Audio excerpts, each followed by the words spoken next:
You enter the shattered church, all lies in ruins, but the altar at the far end of the chamber. Is there anything special about the altar? As you approach the altar, you are filled with a deep sense of calm. The holy symbol around your neck begins to glow faintly, as does the holy scripture etched upon the altar.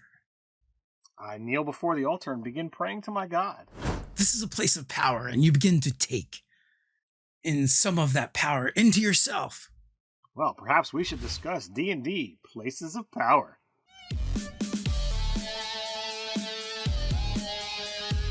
Welcome to Nerdarchy, for nerds, by nerds. I'm Nerdcast Dave, and usually I'm joined by this nerd. Nerdarchy Ted.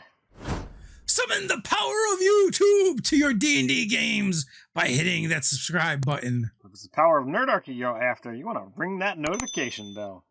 Speaking of places of powers, they seem pretty important. It's like something you do not want to forget about in your campaign, in your story. Our sponsor today can help you with that, Campfire technology. It is an awesome piece of authoring and world building software. They have versions that you can use in your browser-based, or that you can download and use from your computer. You can check it out. You have a la carte options, or you can get the whole kit and caboodle as one. There's ways to go over there and try a 10-day free trial. And at the end of that 10 days, you can always sign up for another 10 days money back guarantee. So that's 20 days to figure out if Campfire technology is going to help you with your world building, with your storytelling for your D&D game or other RPGs, or if you're an aspiring author. There is so much value over there. Build timelines, encyclopedias, all kinds of flow charts. You can insert maps right in there into the software. It's going to do everything you need. It's super intuitive and easy to use. There's a link down in the description. Go check it out. And as always, you can find those links down in the description below. So let's discuss types of places of power based on both mechanics and story elements, Ted.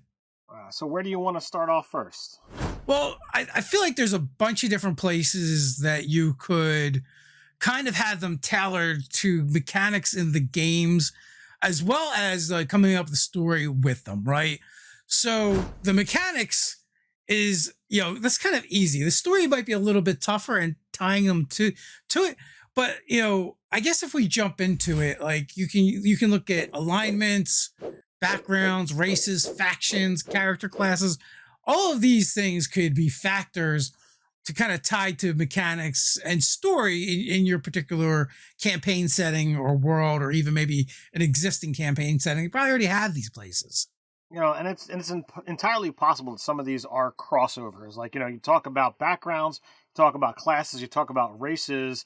What if you had a dwarven guild artisan artificer and was all about, the forge, and he worshipped, a god of forging, and then there was a legendary forge from eons past that he gets to find, how on point is something like that going to be for that character?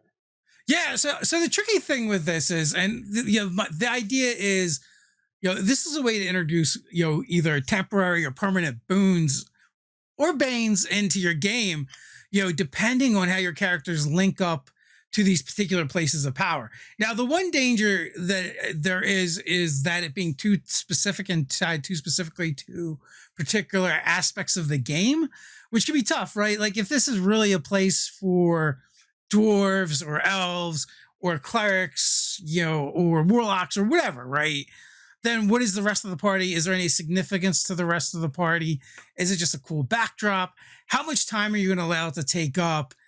And, is it going to feel like the rest of the party is kind of being neglected because like this almost feels like a special thing for like one character in your group?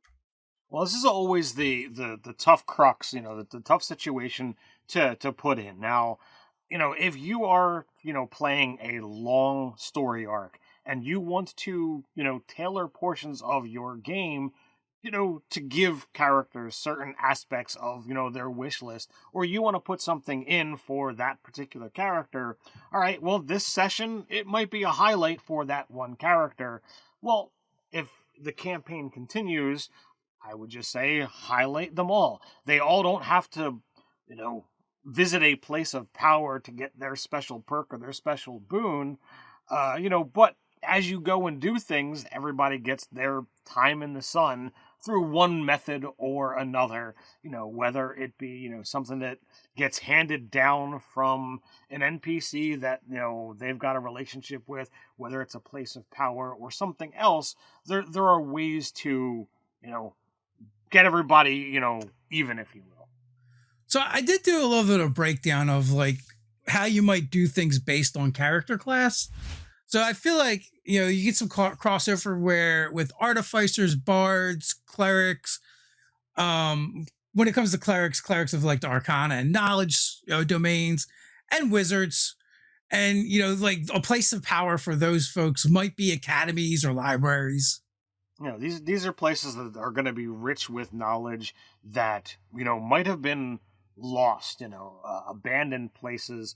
But those characters who love books, who have spent time reading for enjoyment, as player characters, these are the kind of characters who are itching to visit those kinds of, lost libraries. These are, fantastic, boons for them.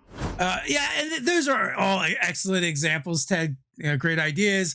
So also then you have barbarians, clerics of nature, druids, rangers, warlocks of the Fey Pact. These folks, you could put together druid groves or fairy circles for them. Any kind of nature temple, anything where like you've got this, perfect beauty, anywhere that, the nature itself is undisturbed by civilization. It might even calm the barbarian, away from his usual rage and be like, wow, this is the thing that I'm looking to protect, to make sure that civilization doesn't encroach upon. So even though you've got this serene and beautiful place, it can still, affect even, those natural warriors. Yeah. Also, too, like if you have a particular races in your game or origins, like satyrs, furbolgs, and probably a bunch other that I'm not really thinking of, where they might also find a connection to this place as well, especially those that are of the Fey type. So for our clerics, monks, and paladins, altars, churches, shrines, temples, all of these work really well. Here you have, the attachment of faith, and even if it's not specific to the god that they worship, they probably have enough reverence to understand what it is. I know in our world we occasionally have, essentially a non-denominational church, where they pray to multiple gods at the same time. Some worlds use pantheons, where like, oh, well, we don't worship just one, we worship this trio or these seven or, whatever it is. So a place that's dedicated to more than one god is entirely possible. Gods occasionally work together, so this culture could totally represent that. So if you've got a collective of characters in your party that have a religious bent, if you can find, maybe an ancient sect or group that sometime those two religions worked together and made a place, this could be that specific spot where it's like, boom, here is where these two work together, or these three work together, or whatever. They could uncover history that hasn't been talked about in hundreds of years. Yeah, you can even attune it to a particular alignment. So maybe anyone of that alignment can really receive some boons from being in this place. Maybe the boons are stronger if you happen to have a divine bent, like Ted had mentioned. So Sorcerer and Warlocks, I found these to be the toughest. And I feel like for these, it's going to be like planar events, like nexuses and rifts. So I thought this one was definitely a lot of fun and definitely great ideas, Dave. Where you've got places of power, as the name of this video says, like this is, beyond what people have created. This is beyond, the acts of gods and mortals. This is the magic itself of the world, or worlds colliding to create these kinds of things. Planar events that just happen, celestial events that might transpire, once every, X number of years. These are things like, yes, this is where the magic is just right. So, oh, well, during these times, you were already super powerful in your magic, but all of your spells get a free bump, upcast, for the next day, or you can make this roll and possibly recover a spell slot. Whatever perks you might want to do would totally fit on these kind of like nexuses, dealing with magic. Speaking of that, let's talk about what it means in the game. And since you're sort of going there mechanically, like we abstractly mentioned what this might mean, and you just put out a couple examples, right? But instantly, mechanically, I think of being in one of these places of power. So, like a temporary boon might be that like those particular characters might benefit from the bless spell for a week or the guidance spell for a week, and then it kind of like just fades away. Any kind of those spells that players already love, figure out what it is that they're doing, and give that character the chance of, oh, you don't need to worry about that because this is already now happening. Are they going into a really difficult fight shortly after here?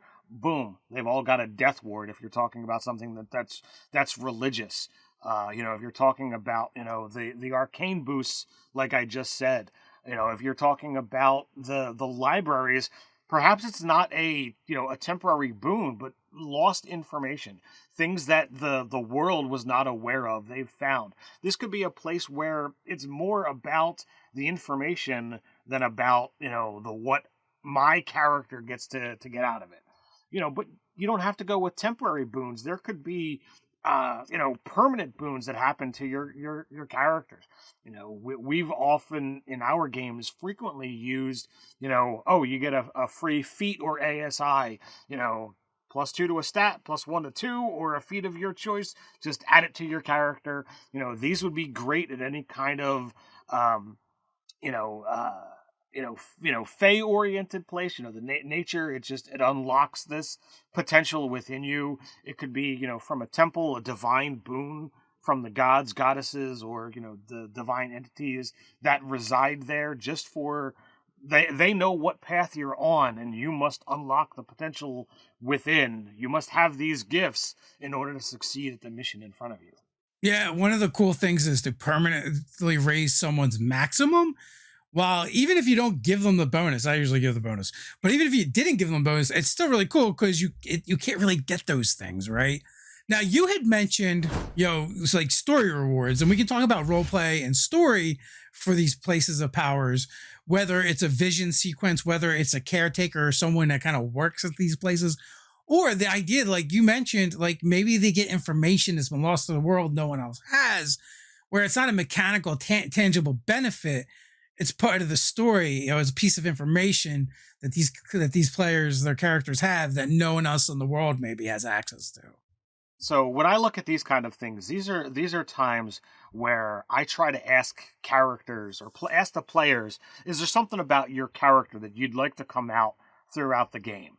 So this is a chance for the characters to, to go to these places and possibly remember something about their past and be able to, overcome an issue or bring light to something that if the player gave you liberty, it's like, oh, well, you might not have been thinking about this, but do you remember when this incident happened? And it's been brought to the forefront of your knowledge, and now it's basically been brought back into the story because something that happened in that memory is going to come up. So like you're unlocking the story as you're moving the game forward. The lost information for any of these knowledge-based characters is super fun. As a knowledge-seeking player myself, these are things that I greatly enjoy doing. It's like, hey, remember that thing that you wanted to find? Well, guess what? Here it is, lying in front of you. You look at characters in movies and TV shows who spend hours reading books trying to find that information. It happens with Samuel Tully in Game of Thrones. It happens with Hermione Granger in Harry Potter and loads of other places. Well, here is the place where the information is going to be, and they get to finally find it. Now, finally, the beautiful thing about adding places of powers to your D&D game is you can encompass all the pillars of the game. Combat, what if the fight breaks out in this place of power? The idea of nexuses and rifts where two different planes collide. Maybe particular spells that you cast are upcast, while you're there. Maybe like the benefit might only be while you're there, so you're more powerful in certain ways. Eberron's has these zones that are like that. The city of Tower Sharn is built on one. That's why they can build straight up for so far, because it's connection to the plane of air. But the other pillars, right? Exploration, anything that when you're not interacting with people and you're not fighting, you're exploring, right? So that's essentially what these places are. And then if they have a caretaker, then that's an opportunity for the social pillar, or maybe it's a place that invokes a pillar where you get to interact with this being of power via a vision, or just this mental conversation. It could be a powerful fey creature. It could be a warlock patron. It could be your deity or another deity. So there's definitely ways to use all the pillars of the game. And that's not to mention, long forgotten traps, hazards that have just existed. Perhaps the thing itself happens to try to defend itself in some way, shape, or form, or provide a proving ground so that, only those who are worthy enough to actually get there are allowed to get there. So that incorporates, the traps and hazards is your environment, your exploration, the combat of whatever it is you have to fight to prove your worth, definitely is part of it. And then, as Dave says, a caretaker, or just role-playing amongst themselves, finally achieving whatever this is. Again, you can unlock, memories are a part of yourself that wasn't there before, or you didn't remember about. And this can prompt, inner dialogue, or, dialogue amongst the characters. So it easily, as Dave says, it's got that full triangle covered in spades. If you enjoyed this video, check out Terrible Terrain and Not So Terrible Terrain over here. Want to help keep us creating over here on YouTube? Then you can do that by supporting us over on Patreon. As a special thank you, you'll receive monthly rewards of all of our 5th edition content for players and DMs alike, monthly giveaways, and so much more. So until next time, stay nerdy.